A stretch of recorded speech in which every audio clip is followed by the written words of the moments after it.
Welcome everybody to the April 27th, 2023 Board of Selectmen meeting. Following guidance issued by the state in 2020 regarding open meeting law, we are conducting this meeting remotely, and individuals wishing to participate can do so from a computer or via phone. The links are on the agenda. The agenda can be found on the website. The first item of business is a roll call vote of the Board of Selectmen. So Robin Hunter, present. Bob Springett, present. John Jeffries here. He's not present though. Right. Well, all of us being here, I would like to go with the first item of business, which is citizens' comments. So do we have any citizens' comments?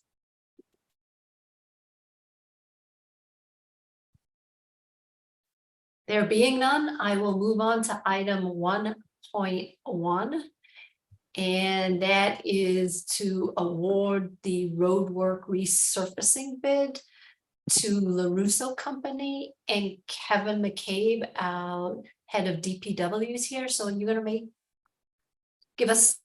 make a little presentation or just go over the items, Kevin?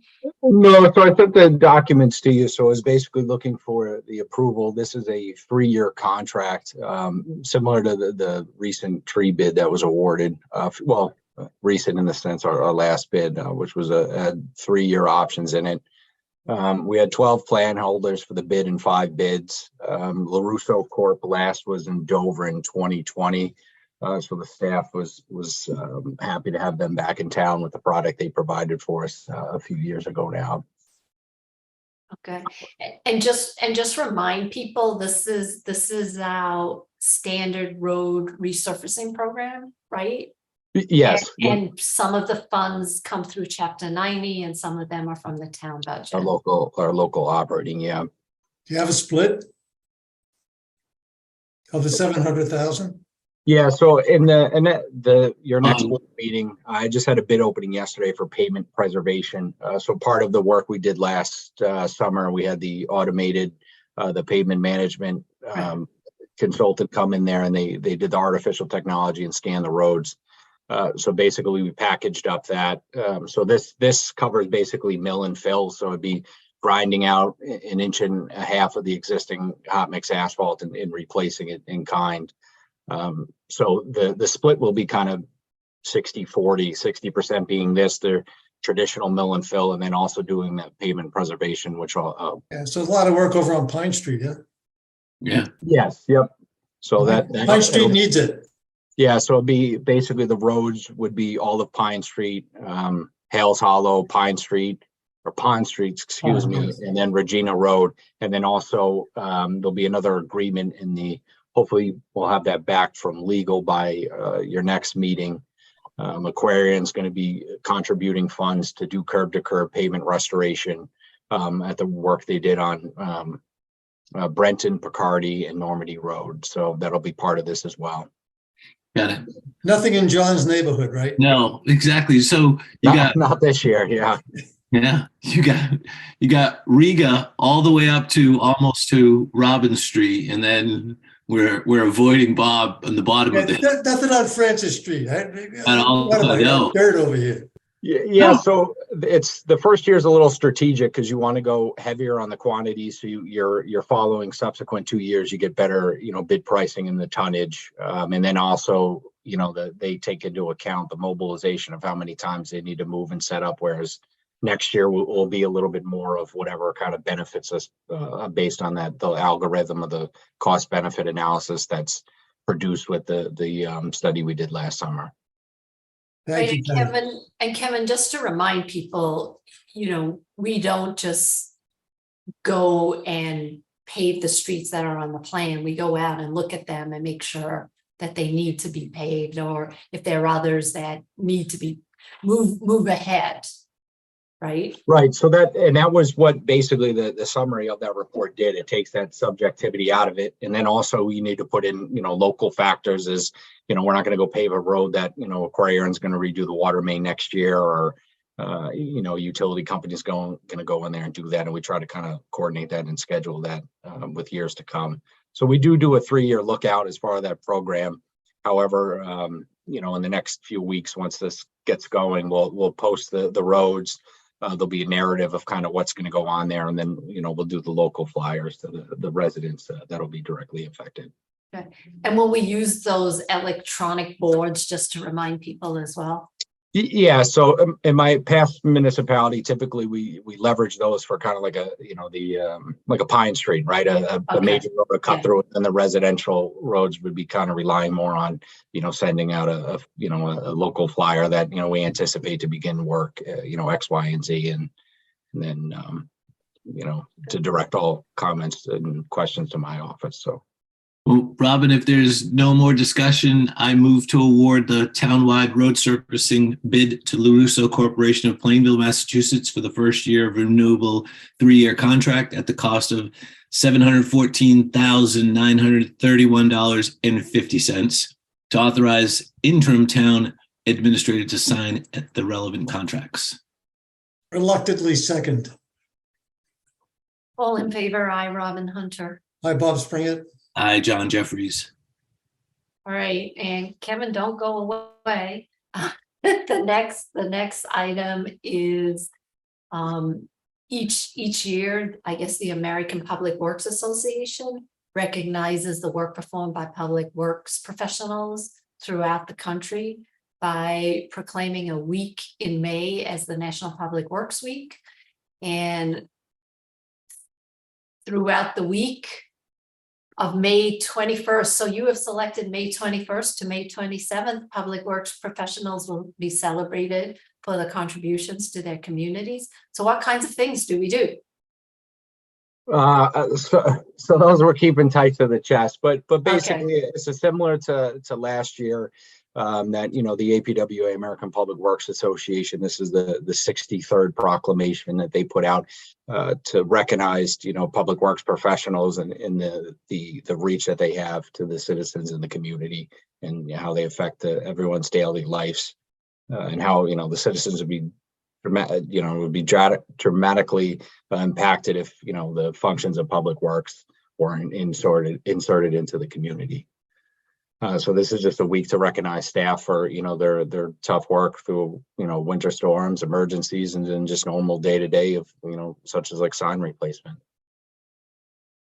Hey, well, if you have anything fun planned, let us know. We'll join you. So I move to declare May 21st through the 27th, 2023 as National Public Works Week in Dover, Massachusetts. Second. All in favor? Aye, Robin Hunter. Hi, Bob Springett. I, John Jeffries.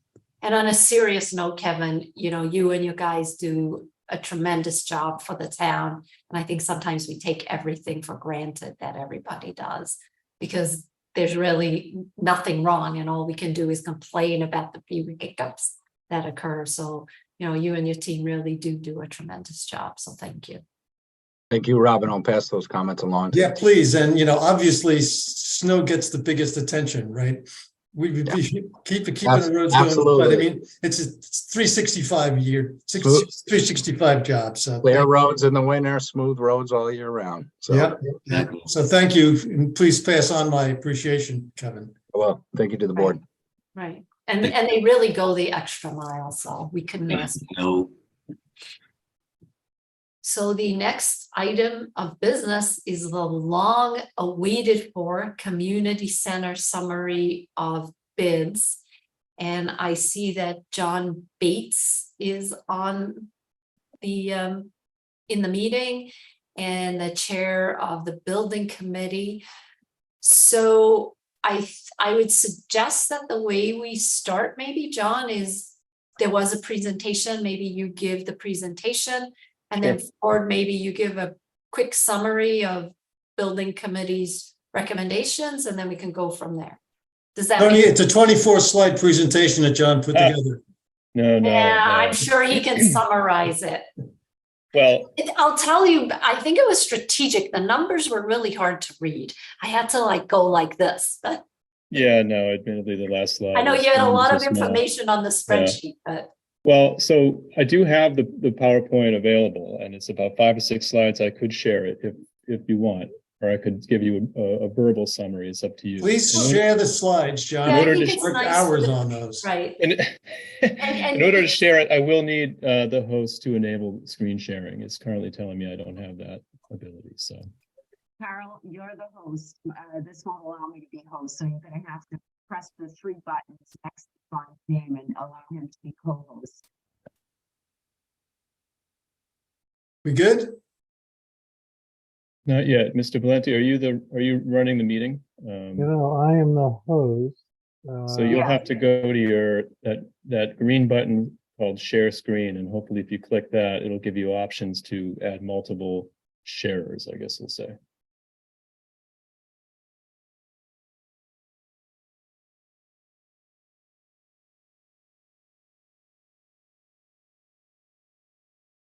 Nothing yet on my end. All I see is the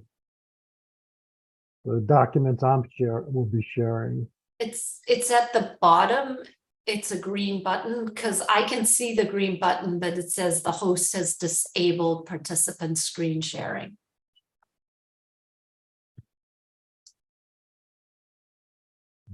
Is on mine. Oh, hold on a second.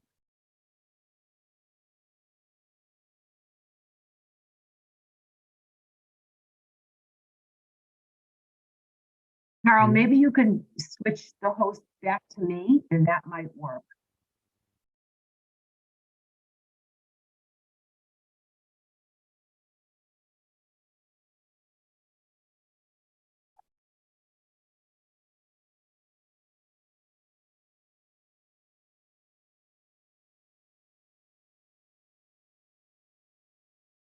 All right, Mona, you should be the host. Okay.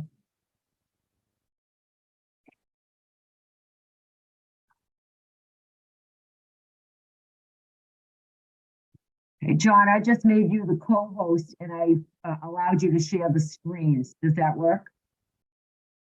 Yeah, I now Okay. have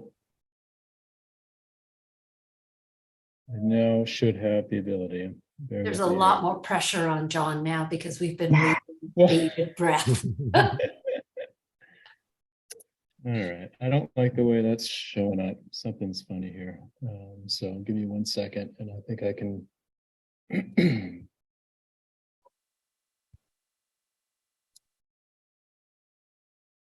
Screen.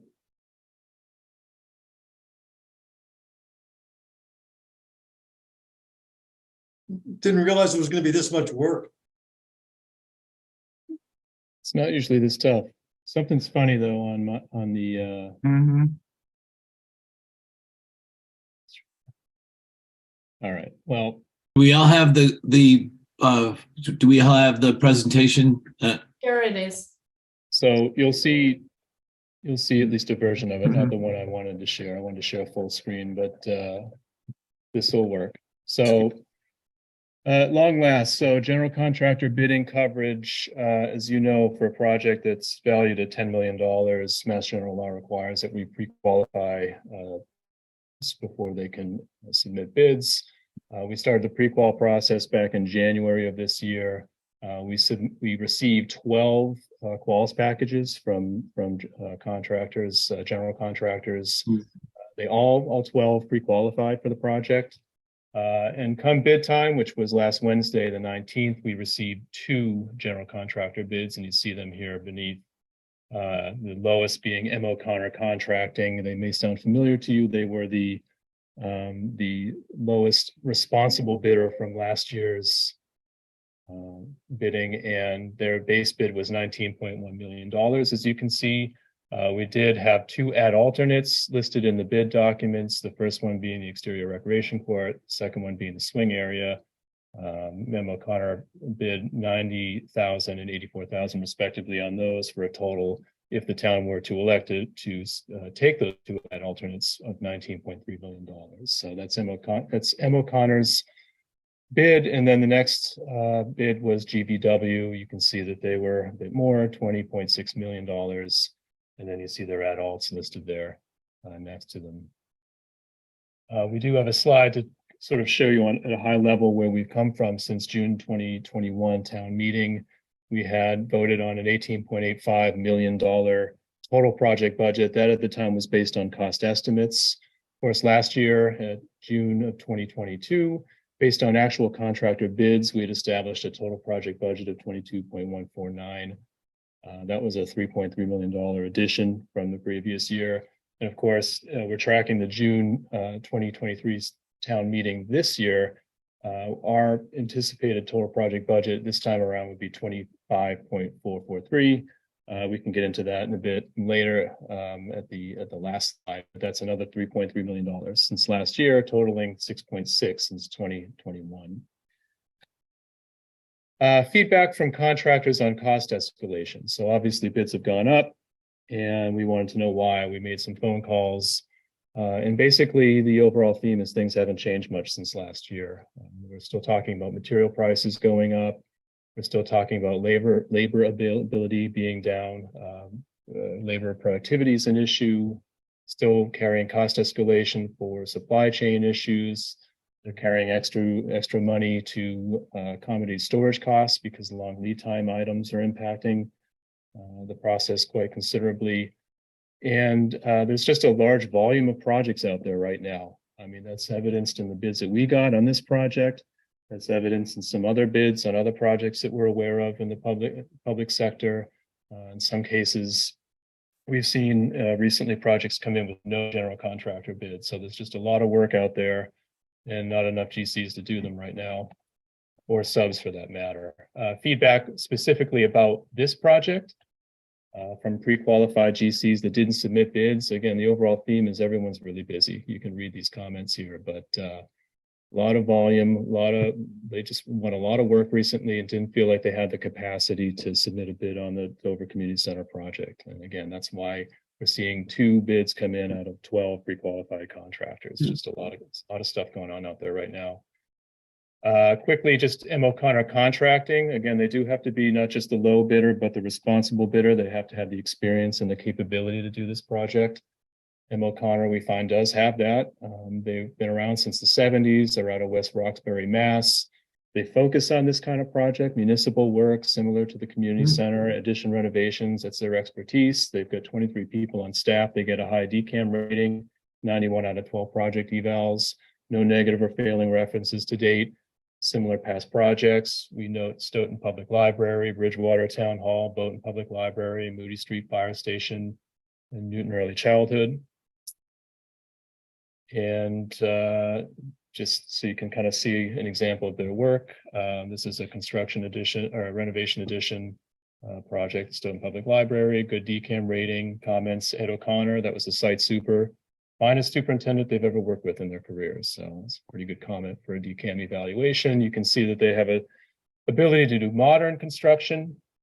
Also, they have the capacity to do historic preservation projects like the Bridgewater Town Hall, another ad reno project, good DCAM eval. And O'Connor's project management was great, worked together well with the architect, owner, and OPM. So good references, good and good evaluations. And so that gets us John, to have you worked with them before? Yeah, so I personally haven't worked with M. O'Connor, but everything that we've been hearing from people we've talked to, in this particular market, this type of project, they're the best around. Okay. Me personally, I haven't. One of our committee members, Mr. Billings, has a recent experience with them, and he spoke pretty highly of them. Okay. So we feel really confident about M. O'Connor. So. Project breakdown. So this is the total project budget. I realize it's hard to read due to the small numbers. Oh, that's much better. Yeah. So now I can zoom Put in. on your reading glasses, Robin. Come on. I have it on my screen as well. Current budget. I have it in the handout. Yeah, well, that's why I have it on my screen. I have 3 things going on here. Current budget, as we know, was, and this was voted on a town meeting 2 years ago, $14.18 million for construction. So that's not going to cover what our latest bids are. We would need another 4.97 in order to make that 19.15 that Emma Connor came in at work. So that would be our bid overage request. In this case for construction will be 4.97, as you see in this middle column here. Under soft costs, FF&E, audiovisual equipment technology, we've had conversations with our vendors and consultants. They think that what we've carried for escalation here in this bid overage column will be sufficient to get us through this extended period that we're undergoing here. So we feel confident in these numbers here for the additional requests.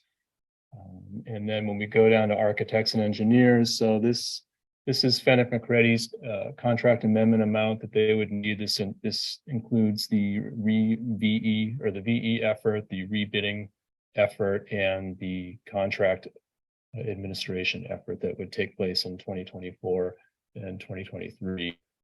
So that would be their contract amendment value. Similarly, this would be Collier's. This has been agreed to already. This is $212,000 for, again, re-VE, rebidding, project strategizing that we've been doing over the last several months, in addition to construction administration services that presumably would kick off with project approval in July of this year and go in through next year. A few other soft costs here that we've added. We needed to cover additional bid hosting costs to go out to rebid. We do carry that $7,500 peer review fee for BH&A in here under miscellaneous expenses, and then a couple $1,000 for advertising. We feel good about our contingency right now. We have a 7% contingency that was agreed upon by the building committee the other night. It's a good value for an addition renovation project where you're really trying to accommodate for unforeseen circumstances and conditions that you might not be aware of at the time that you start construction. For ad rental projects, that tends to be, generally speaking, slightly more of a risk than as opposed to a new build, just because you're dealing with an old building. So John, excuse me for a sec. Sure. So originally that was a 5% number. That was yep. And then it was moved up to 7% because both Luciana and Dave thought that you need a little bit more wiggle room on renovation, right? That's right. So Yep. this includes all that stuff. So It does. like the final numbers. Sorry, I just wanted to clarify that in my mind. No, you're absolutely right. Yeah, it includes that what we discussed. Yep. Prior to the increase from 5 to 7%. Yeah, it was about comfortable with the contingency at that point, because it's the same amount we've been carrying all along. Yeah, I mean, Collier's was comfortable with it because we were going under the understanding that the likelihood of spending all of the owner's project contingency, again, that's another 5%, was probably not likely to spend the whole amount. And with that being the case, you might be in a situation where at the end of the project, you still have another 2.5% owners that you could transfer into construction contingency, and thereby getting you a 7.5%. But at the same time, we have a couple of really, really qualified experts on our committee, and they've have a lot of experience under their belt. And we value their opinion and their expertise as well. So if Mr. Billings and Ms. Birdie think that 7% for construction going into it is appropriate, we don't argue with that either. So what's the increase, around 200,000? I think it's roughly 400,000. 400? Yep. Roughly 400,000, yep. So that gives us a total of $25.4 million for the total project budget, construction and soft costs. That's an additional ask, if you will, of $6.59 million. You see that highlighted in yellow. And that's the last slide in the presentation. It was intended to be brief. I think Mr. Spalding has some motions that he wanted to read from not last night, but 2 nights ago. So before you run off, John, anybody have questions? Robin, John? I'm not a construction expert, so it's hard for me to opine as to whether an additional 2% is warranted. I do know that when you have a larger pot of money, you tend to spend it. Right, yeah, But that's true.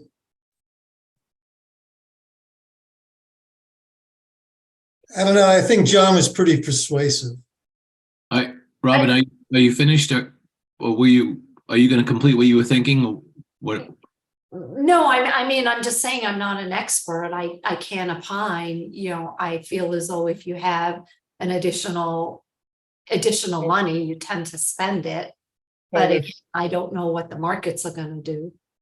if the mindset of the project team, the architect, the OPM, and the owner are going into it saying that we want to protect ourselves against risk, but we also want to be cost conscious throughout the duration with the goal of maintaining contingency and not spending it. That money goes Right. back to the town at the end of the day. Right, no, Yeah, I think that if we go into it with the mindset that yes, we have it, but we don't intend to necessarily spend it all by any means, then Yeah. that could be. John, yes, John.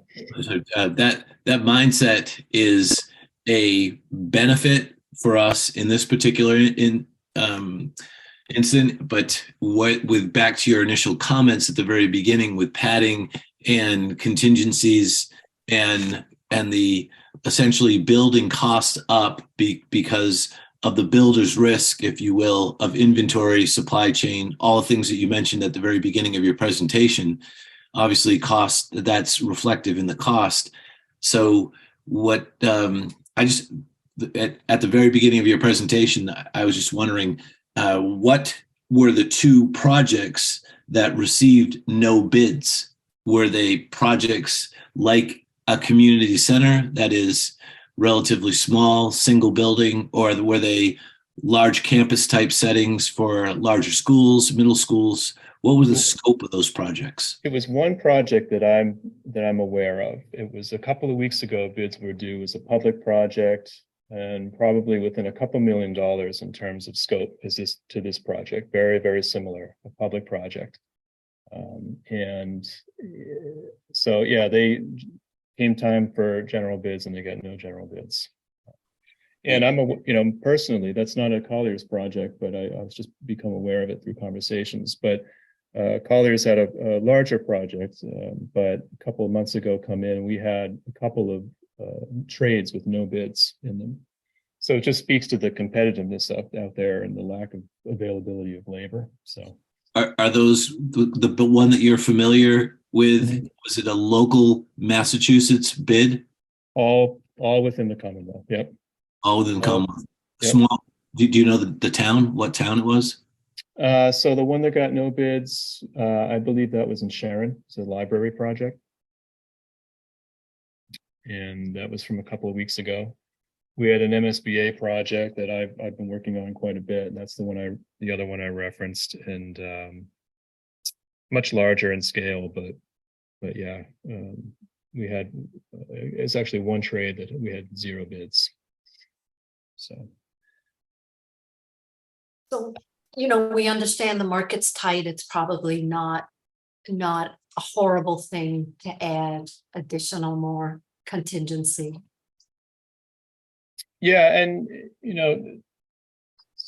to John's point, with escalation being what it is, and I've been told by contractors recently, they pointed me to emails they get from their suppliers saying, guess what, folks, get ready for another 7% increase in prices.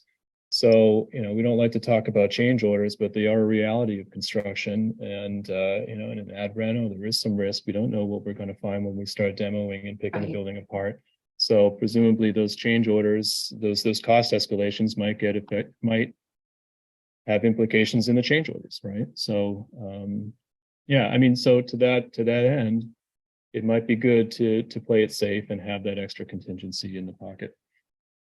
Right, and I like the idea of planning not to spend it, but having it there if it's necessary. Right. And I think that's been discussed. Ford, you could comment on this. I think that the committee in general has had the mindset that owner's contingency is not something that necessarily would be spent, but the mindset is that if possible would stay with the town, to the extent it can.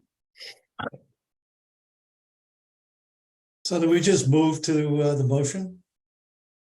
I think Ford wanted to say something and then we can certainly move to the motion. Yeah, I just want to add a couple of things. I am very pleased about M. O'Connor being selected because we were able to get them last year. Now we have them. I will tell you, they had the Pembroke project. They did that. They're over in Needham right now doing an elementary school.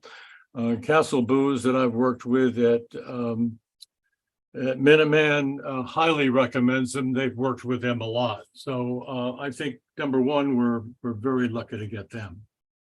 In terms of the contingencies, and we did make a motion, obviously, to increase it from 5 to 7%. I've only worked on 2 projects, one Dover Sherburne and one Minuteman. In every one of those, we return money back on the project. It's just the way things are done. Yes, the contingency is there, but Robin, if it's there, we don't just spend it. There are weekly meetings held by the OPM, of which I would hope to attend, and others, and they go through every step of the. They map out every week what's happening in front, and if there are any issues that come up, we know on a weekly basis what they are, and then they would be vetted by the building committee if, in fact, we had a change order of any value. So that was one motion. The second motion we made is to recommend to the Board of Selectmen inclusion of the $174,000 for ad alternates 1 and 2, and that was the unanimous recommendation to you. And the final motion was to recommend to the Dover Board of Selectmen the lowest qualified bidder, M. O'Connor Contracting Inc. of West Roxbury, Mass. to be the project general contractor, and the total project cost will be $25,443,800. All those were unanimous votes by the building committee.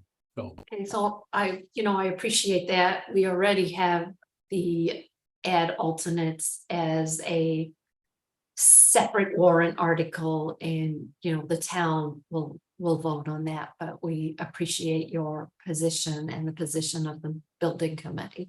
I agree with your remarks, Ford. I think, given the market, we're very fortunate to have such a reputable general contractor bid on this contract. And, and hopefully what that will mean is we'll come in on time and below budget. you got it. Right.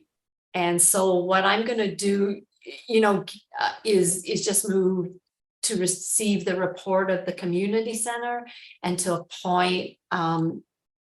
O'Connor as the general contractor for the community center building project. Do I have a second?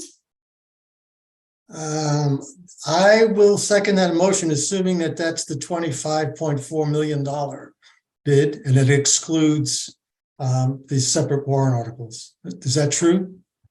Yes, well, in my opinion, it would be. Robin, what do you? Right, because we already have the warrant, so we're going to have the 2 separate warrant articles. Right. John, you haven't included the 174 in there, have you? No, the 174 is not included. Not in there. No, it's 25.4. It's the 6.6. Correct. And that excludes the 174. I just want to make sure everybody's on the same page. Right. So do you want me to specifically say for the 25.4? I don't know, Carl. Do we need to do that?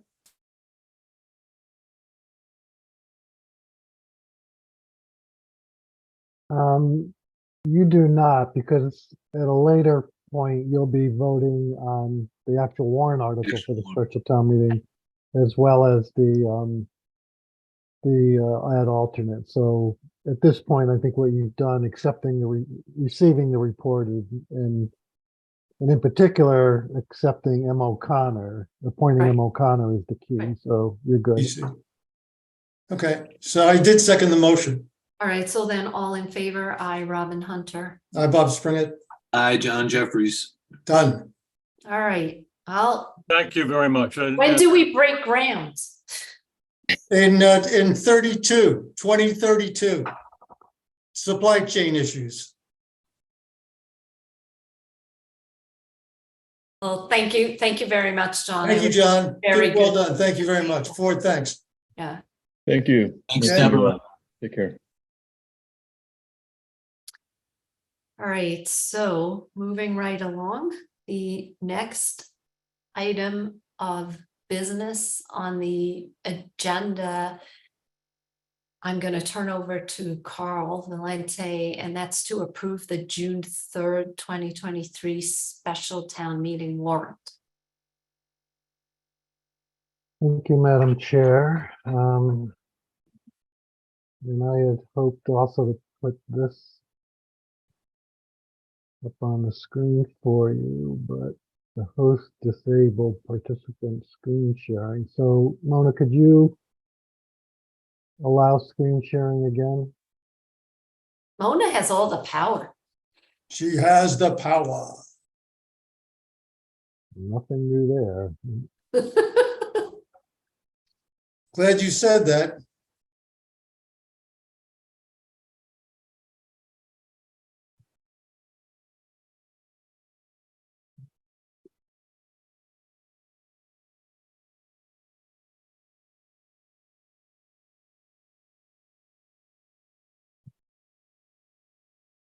That's still disabled, Mona. If you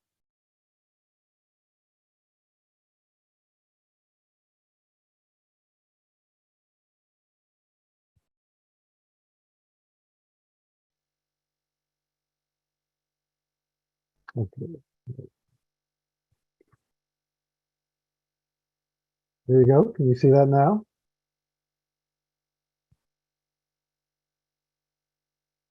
Yes. All right, so here's the draft special town meeting warrant. And let me just get to the articles themselves. So Article 1 is what you just approved, the base project for the community center. Article 2 is the add alternates. And then Article 3, at an earlier meeting, Mr. Springett suggested we may want to make sure we have sufficient funding in the 24 budget to be able to, if we need to start hiring a community center director or things like that, even before the project finishes, but to start that process. So, so I drafted a third article that would allow us to have some funding should we need to start that hiring process for a director. So here's the bigger issue for the board to consider. You can see I highlighted in yellow some of the language. So as you know, as we know, this has come in not only above what town meeting previously approved, but also it came in above what was presented when this was a debt exclusion vote. Now, the debt exclusion vote did not have a number to it, and that's by state law. We approve the debt exclusion, but you don't approve a number for that, a dollar amount. So there's 2 or 3 different options here to consider. The first option is the Department of Revenue has a procedure where you can request when you come in on a project that has been excluded and the price comes in above what was presented at the time of the exclusion. You can request that additional amount be included as part of that original debt exclusion. And their primary criteria for determining whether they allow that or not is, has the scope changed? If you have a change in scope, a greater scope, they will not approve it. But if the scope has not changed, what I'm hearing is they've been approving those.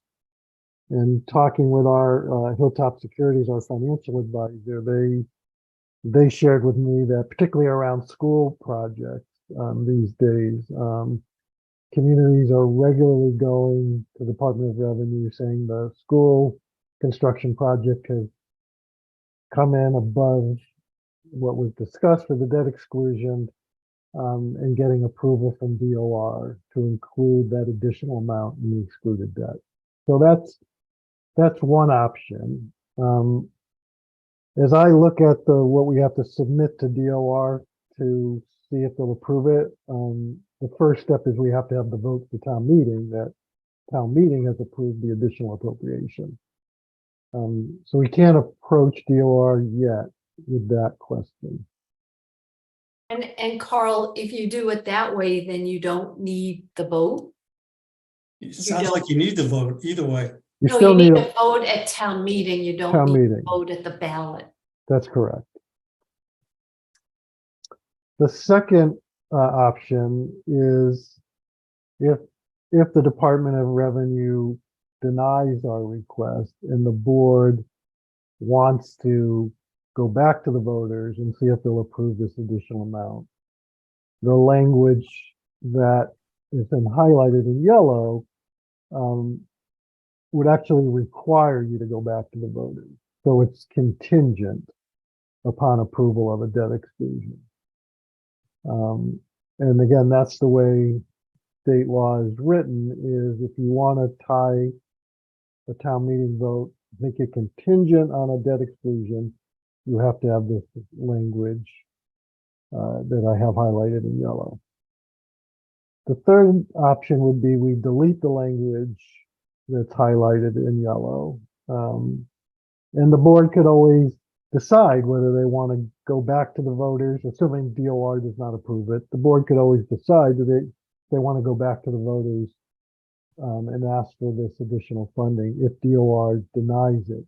And you can do that in next fall, you can do it a year from next fall, you can do it at any point in the future, is to go back to the voters and see if they'll exclude this additional debt service. So by going back to the voters, would we have to go back to town meeting and then have an election? Or can you just move forward with an election since town meeting already approved it? The election, That's correct, just the election. just the election. And then So this is, we're going to the public. Last time we presented at a town meeting, they voted debt exclusion, we had the election. I see this as no different. This is a town-wide decision. We should follow the same processes and procedures. We go to town meeting, we ask them to approve the debt exclusion for the 6.6 million, and then we have a town election. I don't see why we would do it differently. That's our procedure. Well, it's just because under state law, you can do it differently. So Yeah, Carl. but I don't see any reason to do that. I mean, it just seems like running around in a circle. Most direct way to do it, you go to town meeting, you ask them and you go. I don't need to go to DOR, don't need to do that step, don't need to have any contingency. We clean it up June 3rd, yes or no.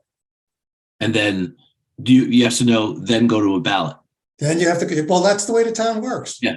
And but I just wanted to add that next step in, Bob, just in case somebody was listening to you and thought you ended there. No. It would be that 50% at an election, No, 2/3 at town meeting. I knew what you meant. I just wanted to clarify. Oh, John, thank you very much. Where some of that might be listening. And I agree. Bob, your point, I think to paraphrase, let's do it the way we've done it. Yep. I'm good. So I'll ask for a clarification. Let me just, for the sake of saying it, tell you the fourth option, which is we may have the ability to fund this additional amount without asking to be included in the original debt exclusion. Now that we know the amount that's involved, approximately 6.4 million, I can start running different financing options for the board. And my hope would be to have those options for you on the meeting on May 11th. This needs to go. This is a toy for people. They need to pay the price. Is 6.6 million, yes or no? Well, either way, you pay the price, Bob. It's just, Yeah, but no, I don't want to get into a situation like where we already put 4 million bucks into this in free cash. Right? The rest of this debt needs to be debt. And and collected from the taxpayers on a quarterly basis. You mean the balance of the cost needs to be Yes. included in, well, Yeah. it would be either way. It's just the one rolls off and the other one doesn't. right? Right, so either way, it's debt Technically, and people's tax bills, and I assume, we will do calculations and provide estimates to citizens of Dover of what the additional cost is gonna be. Similar to what we did last time. Right, I understand exactly what you're saying, Carl. Thank you for it. And I appreciate what Robin's comments are, that it really is ultimately coming out of the taxpayers' pockets. I just agree with what Bob is saying from the philosophy of let's keep it simple, let's make it clean, let's not sugarcoat this in any way. Right. It's going to be $26 million, and $26 million is going to come from taxpayers, and we're going to bond it. well, we've End of already story. bonded 18, so that it's The total. it's what people need. Yeah, the difference. to understand The is what total. the incremental cost. Yeah, I just meant to add the total. So just as you're discussing this, just the one thing you need to think about, just procedurally, is this phrase that I have highlighted in yellow, where it's contingent upon approval. So that means you wouldn't, if you leave that in, that phrase in yellow, you wouldn't be able to sign a contract within 30 days unless M. O'Connor agreed to extend the time, right? Because it would be contingent upon a debt exclusion. Right. You could take out that phrase in yellow and still go ahead with a debt exclusion vote. So you could set that date of that debt exclusion vote. But then if we did do that, Carl, what you're saying is the town is on the hook for the 6.7 million of the difference between the 19 that we have and the 6 that we still need. How did we do it last time? Contingent. Last time it was contingent, but you had the time to call for a ballot question. I mean, that's the other thing to think about is the ballot question. This is town meeting in June. If it passes, and it's either within 90 days or 120 days. I didn't look up the statute before this meeting, but you have statutorily, you have to call for your election within that statutory period. So you would not be able to sign a contract if this yellow clause Right, so remains. So why June 3rd wouldn't we just set an election now for like June 15th or because the sooner we get the election done, the better. Right, so you could literally do it June 10th. Yeah, it's Theoretically, 35, theoretically, you 35 days. could. You have to have the constable post the election. You have to have Felicia's ability to say, "Yep, we can do it on those days." Right. There's, It was roughly 2 weeks we used to do it. there's Well, some why steps. don't we ask Felicia how quickly she could get, Right. what she needs Again, to do. wasn't it always 2 weeks? It's for election, it's 35 days. So you'd have to have a special meeting within the next couple of days I'm to sorry. call for an election. So we were voting on May 3rd, ATM, and the election is 2 weeks later, isn't it? Right, but you have to approve the election, so we, as a board, Have to vote to approve. would have to vote for the date of the election. Okay, So let's talk to Felicia and we can do a special meeting. Doesn't matter to me. yeah, just fine. vote the date of the election. Okay, Because Well, I mean- statutorily, that's what you have to do. Right. Right, so it would be, best case, it would be sometime in mid-June. That's the 35 day, if you were to vote a special election, just say tomorrow, or, May 1st, 35 days is going to take you to somewhere around the first week of June. And you want it, probably be right after the town meeting vote. And you want it to be before June 17th, because that is the day of the exit. Right. Oh, the Vote Dover to Right, but you Nantucket can and vote Martha's Vineyard and. absentee ballot. No, It's you just know, letting people know. I'm only being somewhat facetious, Robin, but that and I do mean I'm emphasizing somewhat, because that's the last day of school. You don't want to do it after the last day of school. Right, but I'm See- just saying, the most important thing is to publicize it. We also need to figure out from the town clerk, when Yeah. she is No, done. no disagreement in all those things. So it sounds like you can do it the week of the June 12th, 13th, 14th, 15th, or 16th. So Carl, what I would say is that we touch base with Felicia, figure out when she thinks she could get this done, understanding that we want to get it done as soon as possible in June, and then just let us know. I mean, I think we need, we'll need to post a meeting and then approve or call a special election at that meeting. That's right. Yes. So hopefully we can get this all done next week. Well, do we have a meeting posted already for May 1st? ATM. You don't have a meeting posted, no. And you're not 'Cause- required to post a meeting for a Okay. town meeting. Well, all right, because then I was thinking maybe we could have everything by May 1st done. But if we need something later on in the week, we should just post a meeting and vote on this. Are you talking next week, Robin? Yeah, Yes. Yes. I was just wondering if we had a meeting already posted for May 1st. Then I was thinking we could do this on Monday. No, We don't. our meeting is the town meeting. Right. Well, sometimes in the past, we had a Board of Selectmen's meeting before. Right. But wouldn't we have to notify? Well, I guess. Yeah, it's too late now. We don't have it. We don't need to discuss this anymore. I was just trying to figure out how quickly we could get this done. You're the one discussing it.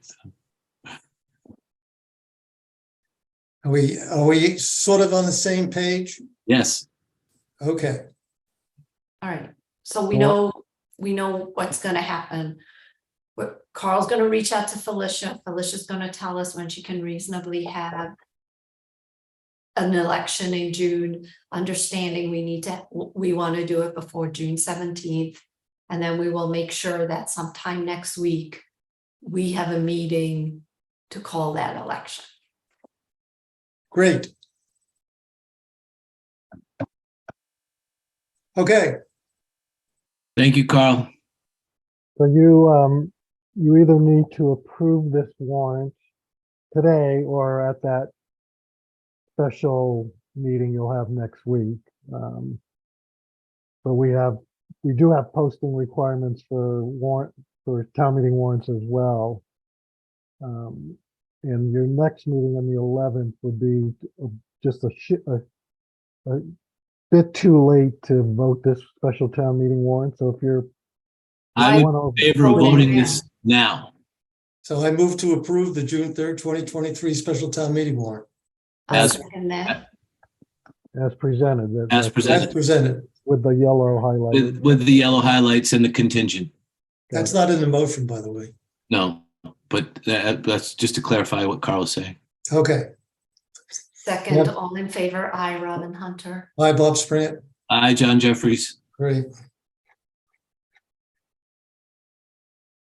Good, thank you. And then Carl, the next item is you as well. It's the discussion and vote on Norfolk County retirement.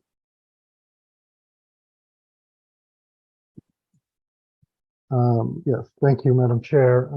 So Under state law, retirement systems can grant their retirees cost of living increases every year.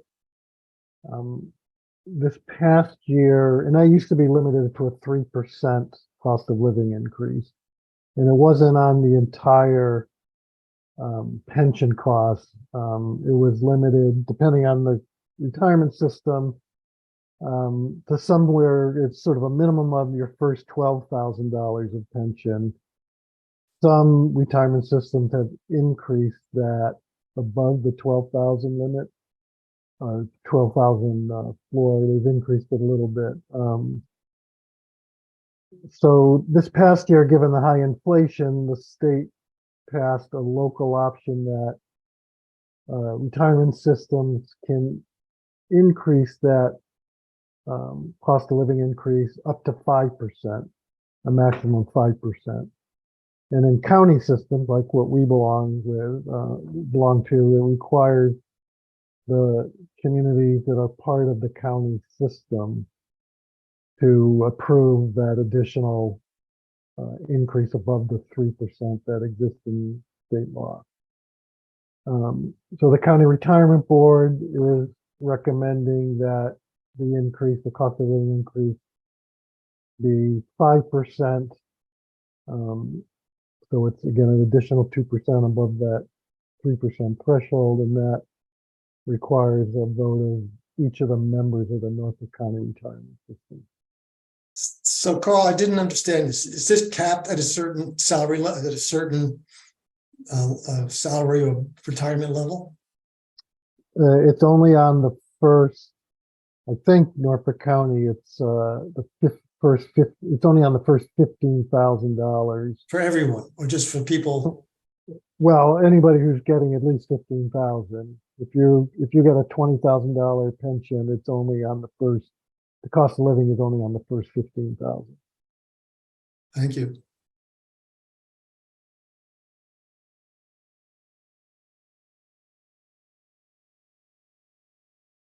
So do you have any questions or discussion, And that was my only question. John? No, is there a recommendation? There's no staff recommendation. on There's it. no, okay. But what are other communities doing, Carl? Most communities have gone to the 5%. The state itself, or the state employees, have gone to 5%. And Right, what do we do for our own employees? We stayed at 2 or 3? No, our employees are part of this retirement system. right. This is for. Yeah, I'm just talking about. Oh, you mean our active employees? Yeah, Oh, I know police came out somewhere around 2.5 or 3. yeah, I forget what you approved now for the cost of living. If it was I think 2 or it was 2.5. around 2.5%, because remember we had the full comp study done, Right. and it was the first year of the comp study, and we made sure that everybody was in the right position, Right. the right median. So So I recall it being at around 2%. we go, Yeah. if we go 5% back to July 1st, 2022, and then is it for just that year? So we're only doing this for the year 2022, July to July 23? But it's in the base. It's now. in the base. You're right. Right, stays in the base. And What's the Social- cost? How's it? Right, exactly. What's the cost? Well, the cost gets factored into our assessment. They So haven't, our assessment was, say, $237,000. I'm just doing that from memory because I read the Norfolk County assessment a month ago, right? We're it's nice. amongst the smallest because it goes by the number of employees in the town. So let's just say that our number was $230,000. So would it be approximately $250,000 50,000? Well, our assessment for 24, fiscal 24 is a little over 1.7 million. Then what am I thinking of that was $200,000 I for the don't- Norfolk County? The The Norfolk County assessment, we got a notice from the Norfolk County office about a month ago. So that was All probably the breakdowns. that was probably the breakdowns. county. That was the county assessment. This is the Norfolk County. I'm sorry. retirement system, yeah. You're right. It was the county assessment. You're right. So the 1.2 million is the retirement number assessment, and that number is going to go retroactively up. How do we pay for it? So it's an important question. Every 2 years, every retirement system has to do a new actuarial study. Right.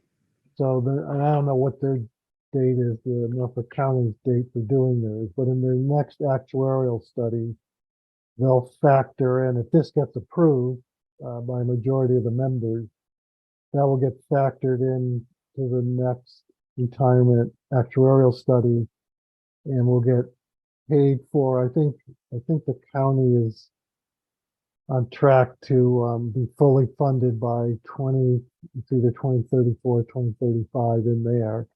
So we'll get factored in over the next, 10 or 12 years, our assessment.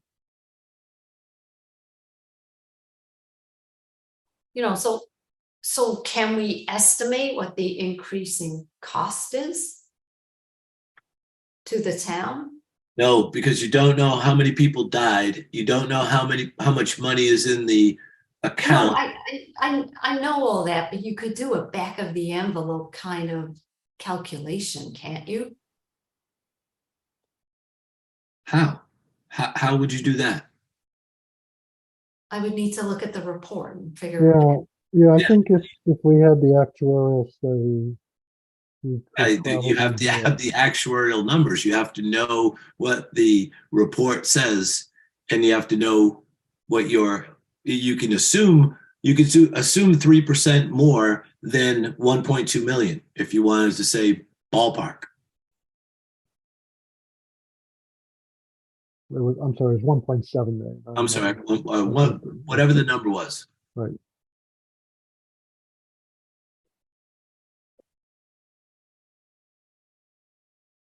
So what's that, like 500,000?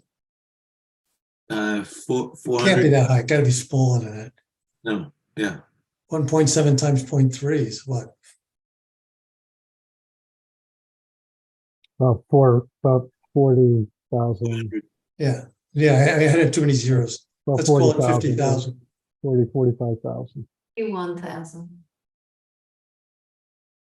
That's at 3%, right? That's at 5%. That's at 3. Yeah, this is only 2. So we've already, the original 3% is already factored Yeah, in. right. So it's just So it's the additional- 2% difference on Yeah, so maybe 1.7 is what, 34,000? 35,000, right? And it seems like all other communities are doing it. I'm not swayed by the crowd mentality. Crowds are usually wrong. But I'm not worried about 34,000 either. Right, so John? Yeah, I'm not concerned about that either, Bob.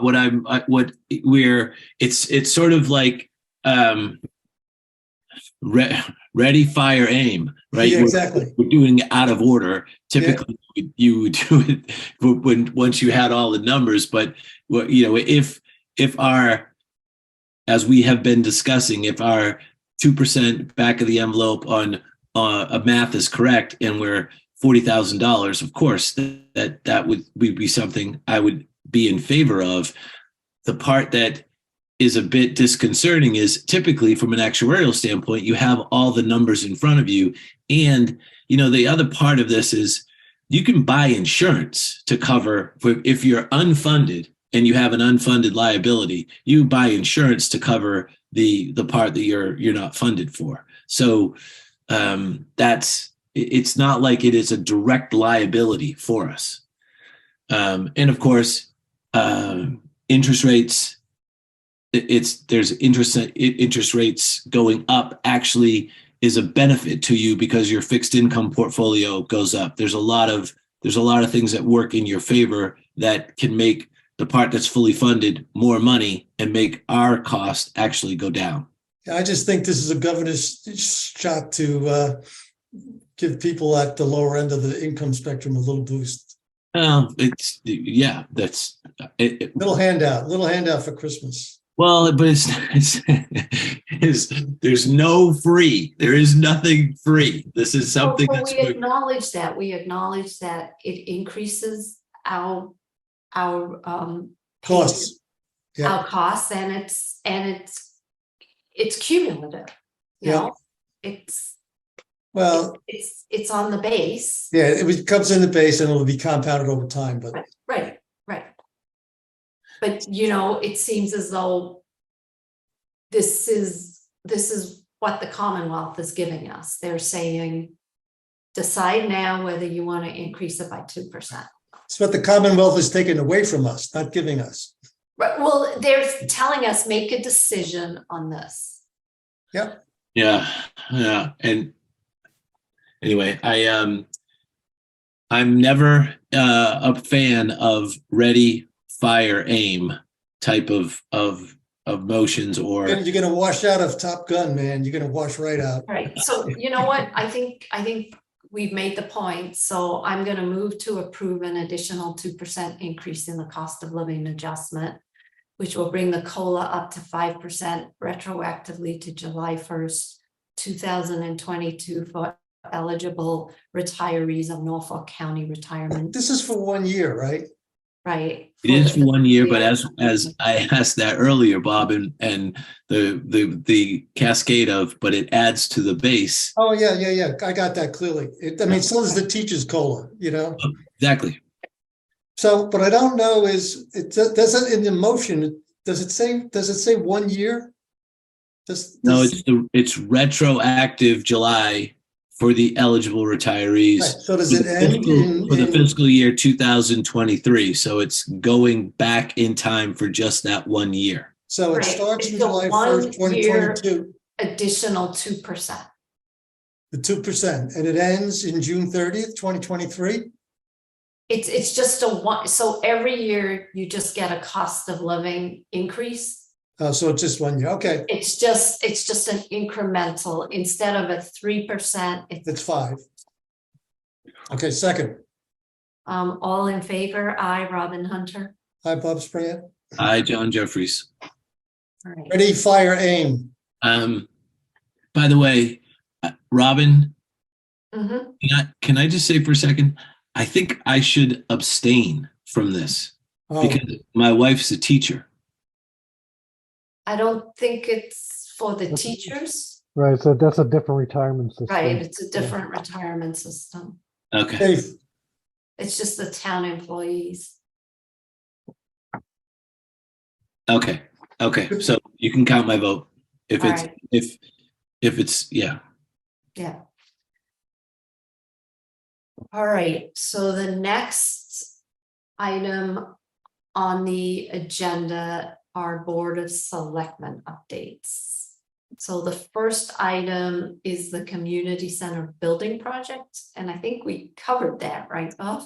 I think we did. Okay. You Thank want goodness. to add anything else? Nope. All right. So, Stay tuned for the info sessions. okay. So the next item of business is the town administrator's search update. So this week, the screening committee interviewed 7 candidates. As you recall, we got 30 applicants. We were very pleased with the strength of the field. We found that 3 candidates were worth bringing forward to the Board of Selectmen. The way that process works is we will conduct background checks and then make public the names of our 3 candidates. And at that point, I'll work to quickly put together an interview process. We, as a search committee or a screening committee, are recommending, and I agree with this, because I think it worked really well last time, is that we will also do staff and community sessions with the candidates. But the goal is to wrap everything up before the end of May.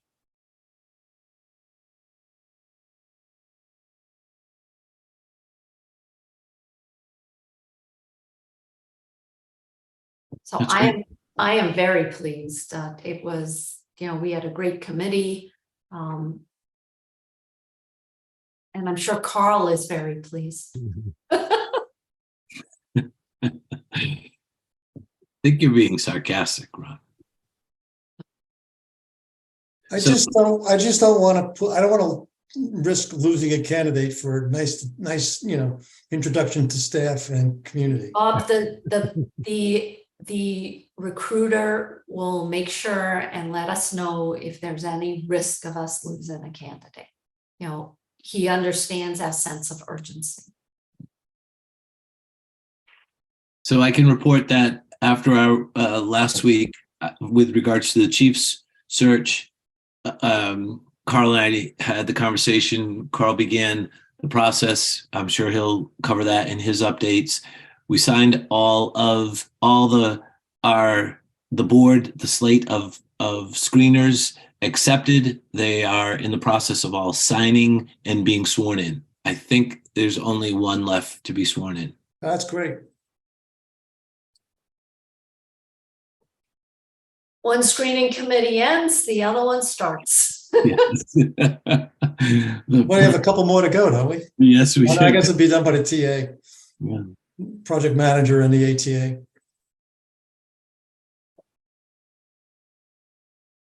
That's it for me, Robin. Nothing on Hale. Hale's quiet. Hale, Carl and I were asked by Ruth to write an update for today. I just wrote what we covered in our meeting last week with regards to the combined meeting for Westwood, Hale, and the trustees of the reservation. So I just gave that as a background, the update for Ruth in the town In report. brief. Yeah, in brief. Yeah, great. So yeah, really there was nothing since last week that I have or have had any interaction with Hale. Carl, have you? The only other interaction was we have a revised version of the CR that we've been working on. Making a number of updates based on our comments, and my plan is to bring that document to the board at your meeting on May 11th in executive session. That will be great, because that is the gating item, right? Because once the Board of Selectmen review it, it goes out to the other committees for Yes. feedback. So that'll be on the 11th, yes? Yes. The 11th, May Yeah, 11th. it's in the agenda for the Yeah, 11th. I just saw it, yeah.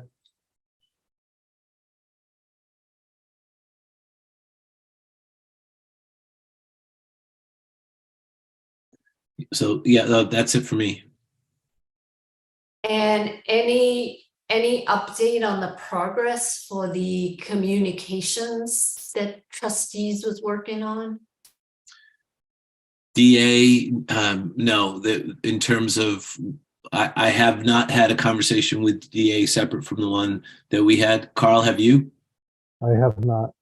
Okay, but they're, to the best of your knowledge, they're still working on. Yeah, they're going to finalize. We did get lots of feedback at our combined meeting from all the stakeholders. They're going to take all that feedback. They're going to have rough drafts, visuals, mock-ups of everything from all the frequently asked questions to the visual of lawn signs, billboard signs, the banner signs. All the various things will have a time frame and a theme and a common, the common theme of the visuals.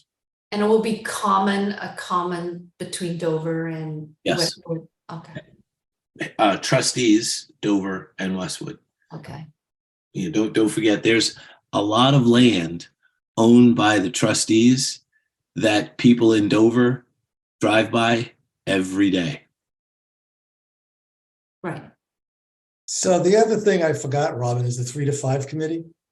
Oh, okay, And so we've gone through a series of meetings, and the objective was to get everybody kind of on the same ground as we hit May, so that people had a shared understanding of how the town works. so you have who 5 does days. what, et cetera, et cetera. And the idea now is to have the different groups who are working on the different issues do summaries that we review in May, and then create sort of a base package of information to launch off into additional work. And that should be done by the end of May. Then my presumption is, given the 3 to 5 committee will not meet until September. They'll Okay, take the summer off. okay, Okay? yeah, Bob, so, one quick question. You know, Westwood's got 3 selectmen. Obviously, Sherburne went from 3 to 5. And have we given thought to when we'll have conversation with our surrounding Yes. town? Yeah, part of what's going on now is to identify like towns. Yep. Then to create a list of questions that we would ask people, Yep. to make sure that it's consistent, and that we're trying to get beyond opinion. Yeah. Which is very difficult because most of this is just simply opinion. Mhm. And so that's why I tried to ground the committee in understanding the work of the town, who does what and how it works, and how adding or subtracting from that would make it a substantial difference in the effectiveness of the local government. So that's where I think we're driving. Mhm. The town of Harvard has 3. I had a conversation with one of the members of the Board of Selectmen there, and this was a topic of conversation. So Yeah, well, it's interesting. I'm not so sure it's the number of people, but the type of people and how well they work together. you know how well they work together, That makes the difference. and then what the infrastructure of the town has or doesn't. Right, exactly. So we're trying to go beyond opinion. so I have a compliment for the town. In almost all of our interviews for town administrator search, almost all of the candidates complimented the town on our newsletter. They felt that the digital newsletter gave them a lot of insight into the town, what was important to the town, and they thought it was very well done. So kudos to everybody, because this is, a public-private partnership. It's the town, it's volunteers, and it was really nice to hear. I like the fact that they thought of this sort of groundbreaking. I like that. Yeah.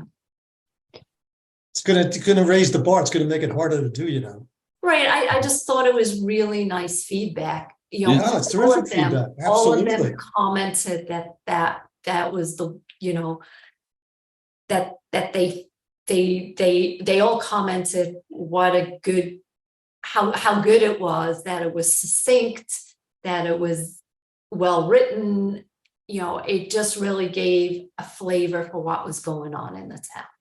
That's great to hear. That's great to hear, because it seems like it's been 6 years in progress of getting it to this point. So that's great.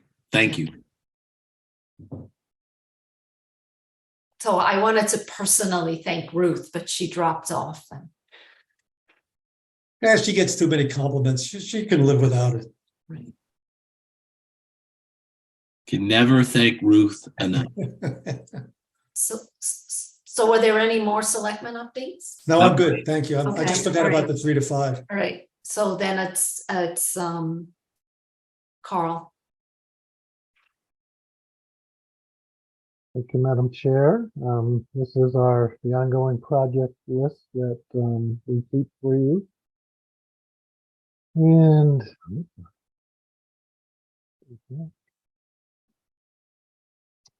so a couple of things to point out. Again, I highlight the ones I wanted to at least bring to your attention in green. The first is under number 5, recruitments. HR director. So we had 31 applications. There were 7 candidates that, at least on paper, look strong to us. Rick Reed, who was our interim HR person, he'll do a very initial screening of those candidates over the next. He hopes to have it done next week, and then we'll set up a couple of panel interviews for those candidates that look strong to us. And then right below that, although I didn't highlight it, for the planning director's position, which we have re-advertised, we've only received 4 applicants for that position, 2 that have municipal experience, and that position or that advertisement still open for, I think, another 10 days. So we'll see what happens on that. Right, so Carl, I would say I've been really impressed with Community Paradigm. They really did a tremendous job on the recruitment of the town administrator role, and they've really been great to work with. And I noticed on their website that they've also done searches for town planner. So, maybe that's something we should consider if we just don't get any good candidates, is just to think about hiring a recruiting firm. Sure. Robin, I don't think we should phrase it as get any good candidates. We should rephrase that as to a deep candidate pool. There might be a very good candidate in those first couple of people. So, and I said, if we don't get a good candidate, if we feel as though we don't have qualified candidates, or big enough we should consider, right?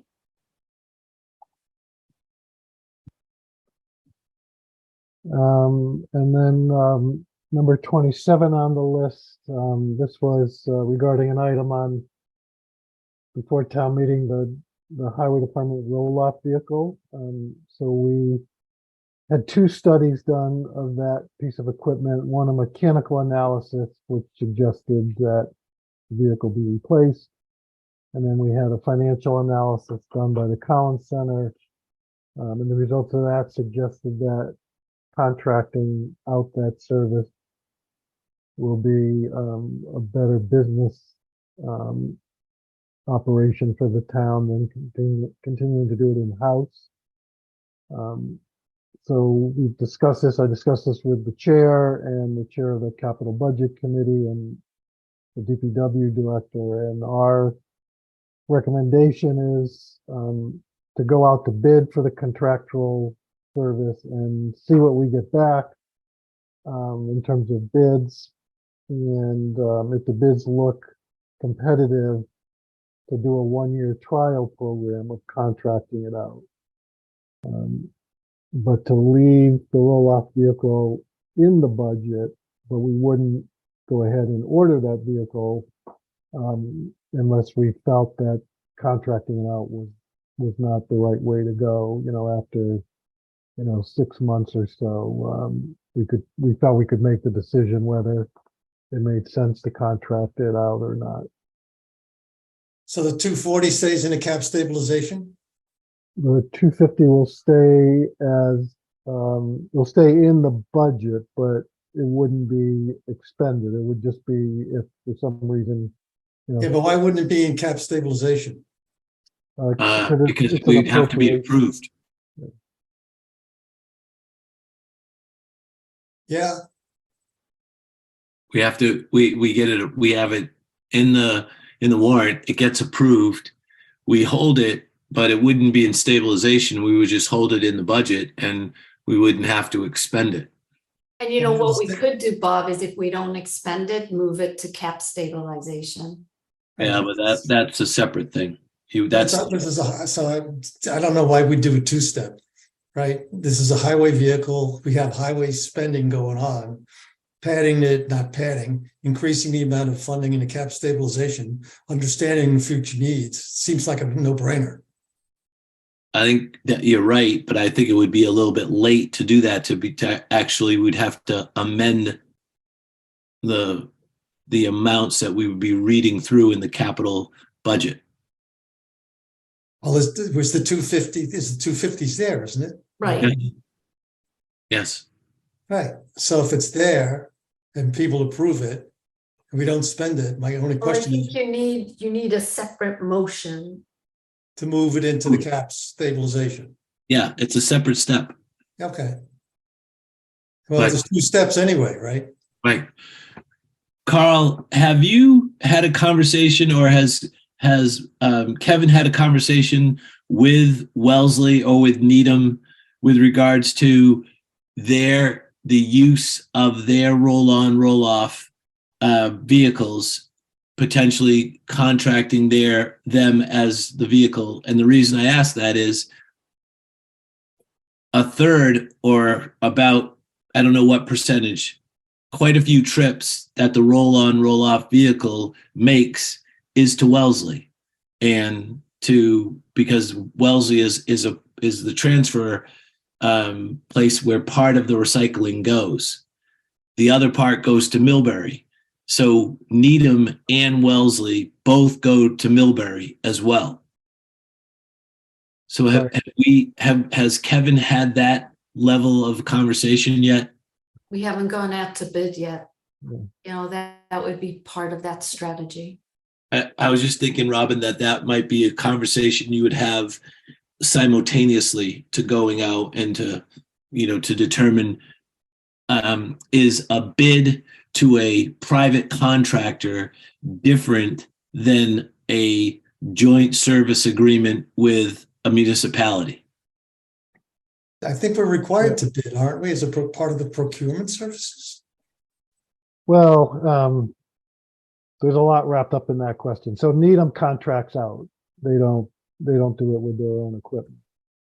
Wellesley, as I understand it, does use their own equipment to transport. We could have that conversation with Wellesley to see if they have any both interest and capacity to do either just the recycling piece or the wheelabrator piece. My sense is if they had any interest, it would be just in the recycling piece, Right. Because it's such a short distance, and they may not have to build in additional capacity on their own. Whereas if you're shipping to wheelbrader, that's a multi-hour affair. The vehicles going out there. But to answer your question, we can certainly explore whether Wellesley would have any interest in expanding its contract with Dover, beyond just taking our recyclables, but in actually transporting them. So we don't have to go out to bid? Not with an intermunicipal agreement, you don't? But wouldn't you want to know which is less expensive? Yeah, you would, Robin. It's just that the thought came to my mind with regards to a joint municipal agreement, because it's literally where we go. We go to Wellesley. They have the... John, I'm not saying it's a bad idea. I'm just saying it should be all part of, going out to bid. It's just another angle. Yeah, I understand. I did not have any other updates for the board. If there's any questions on any of the other items, I'd be happy to try to answer those.